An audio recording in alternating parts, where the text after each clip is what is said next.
आज भारत जिन योजनाओं को लागू कर रहा है, वे केवल वर्तमान की ज़रूरतों को पूरा नहीं कर रहीं, बल्कि आने वाले दशकों के लिए एक मजबूत, आत्मनिर्भर और पर्यावरण सुरक्षित भविष्य की नींव रख रही हैं। इसकी सबसे बड़ी मिसाल मेरी काशी में देखने को मिलती है, जहां पीएम सूर्य घर मुफ्त बिजली योजना ने लोगों के जीवन में वास्तविक और गहरा परिवर्तन लाया है। काशी में इस योजना के तहत लगाए गए सोलर रूफटॉप न केवल हजारों परिवारों को हर महीने बिजली के भारी भरकम बिल से राहत दे रहे हैं, बल्कि उन्हें साल भर में हजारों रुपए की बचत भी करा रहे हैं। पहले जहां लोगों का एक बड़ा हिस्सा अपनी घरेलू आय का बड़ा भाग बिजली बिल पर खर्च करता था, वहीं अब ये खर्च लगभग समाप्त हो चुका है, जिससे उनकी आर्थिक स्थिति मजबूत हो रही है। इस योजना का लाभ केवल आर्थिक बचत तक सीमित नहीं है। काशी के घर अब अपनी ज़रूरत की बिजली स्वयं पैदा कर रहे हैं, जिससे ऊर्जा आत्मनिर्भरता की दिशा में एक महत्वपूर्ण कदम उठाया गया है। इससे न सिर्फ ग्रिड पर दबाव कम हुआ है, बल्कि देश को ऊर्जा आयात के बोझ से भी राहत मिल रही है। इसके साथ ही ये योजना पर्यावरण संरक्षण में भी अत्यंत महत्वपूर्ण भूमिका निभा रही है।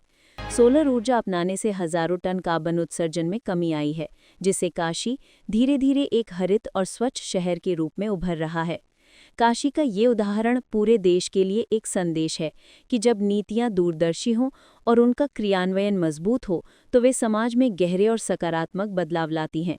पीएम सूर्य घर मुफ्त बिजली योजना ने दिखा दिया है कि सही दिशा में उठाया गया एक कदम लोगों की बचत, सुविधा, पर्यावरण संतुलन और ऊर्जा सुरक्षा चारों मोर्चों पर चमत्कार कर सकता है।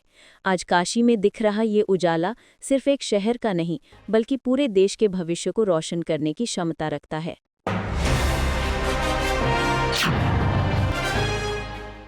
रूस के प्रेसिडेंट व्लादिमीर पुतिन के भारत दौरे पर बोलते हुए कांग्रेस लीडर के मुरलीधरन ने कांग्रेस सरकार की कड़ी आलोचना की और आरोप लगाया कि भारत जरूरी ग्लोबल मुद्दों पर मजबूत और साफ स्टैंड लेने में नाकाम रहा है। उन्होंने कहा, इंटरनेशनल लेवल पर भारत कोई मजबूत स्टैंड नहीं ले रहा है। जब कांग्रेस पावर में थी तो हमने अमेरिका को चीजों को हल्के में नहीं लेने दिया। मोदी किसी के खिलाफ कोई मजबूत एक्शन नहीं ले रहे हैं। मुरलीधरन की बातें कांग्रेस पार्टी की उस बड़ी आलोचना को दिखाती हैं कि मौजूदा सरकार की फॉरेन पॉलिसी में मजबूती और स्ट्रेटेजिक क्लैरिटी की कमी है। उनके मुताबिक भारत की ग्लोबल पहचान के लिए मजबूत इंडिपेंडेंट फैसले लेने की जरूरत है, खासकर बदलते जियोपॉलिटिकल हालात के बीच।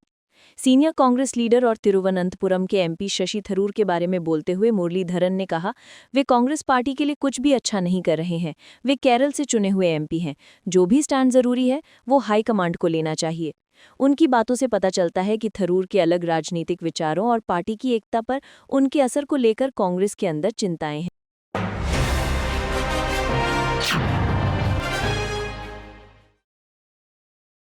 रूस के राष्ट्रपति व्लादिमीर पुतिन की भारत यात्रा के दौरान राष्ट्रपति द्रौपदी मुर्मू द्वारा उनके सम्मान में आयोजित दावत में शामिल होने को लेकर कांग्रेस सांसद शशि थरूर ने विस्तृत प्रतिक्रिया दी।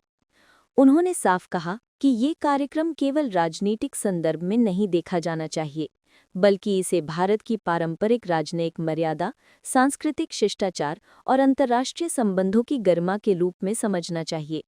थरूर ने कहा, असल बात यह है कि ये एक तहजीब है जो हम आने वाले देशों और सरकारों के हेड्स के लिए दिखाते हैं कि उनके लिए दावत रखी जाए।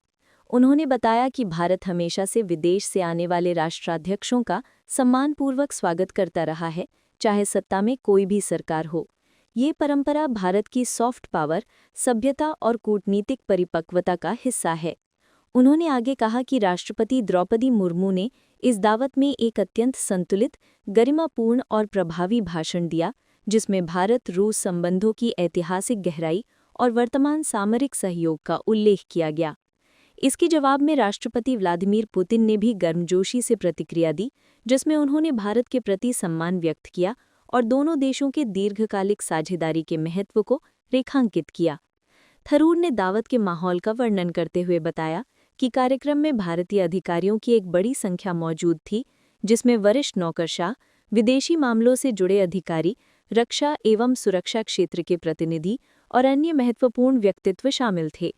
इसके साथ ही बड़ी संख्या में रूसी डेलीगेशन भी मौजूद था, जिससे ये साफ था कि ये कार्यक्रम केवल औपचारिक भोजन नहीं, बल्कि उच्च स्तरीय कूटनीतिक संवाद का मंच भी था।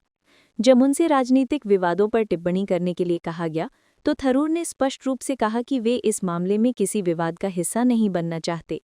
उन्होंने कहा, मैं विवादों में नहीं पड़ना चाहता। उनके इस बयान से ये संकेत मिलता है कि वे विदेशी संबंधों से जुड़े मुद्दों को राजनीतिक बहस से ऊपर उठाकर देखना चाहते हैं। थरूर का ये रुख कांग्रेस के कुछ अन्य नेताओं के बयानों से अलग दिखता है, जो पुतिन की यात्रा और सरकार की विदेश नीति पर सवाल उठा रहे हैं। लेकिन थरूर के बयान से ये स्पष्ट होता है कि वे अंतर्राष्ट्रीय कूटनीति के स्थापित प्रोटोकॉल, भारत की प्रतिष्ठा और राष्ट्रपति के संवैधानिक सम्मान को केंद्र में रखकर अपनी बात कह रहे हैं। कुल मिलाकर शशि थरूर का संदेश यही था कि अंतर्राष्ट्रीय संबंधों में भारत की गरिमा, मेहमान नवाजी और बुनियादी सभ्यता को राजनीति की दृष्टि से नहीं देखा जाना चाहिए, और ऐसे अवसरों पर विपक्ष विरोध की जगह भारत की सामूहिक छवि अधिक महत्वपूर्ण होती है।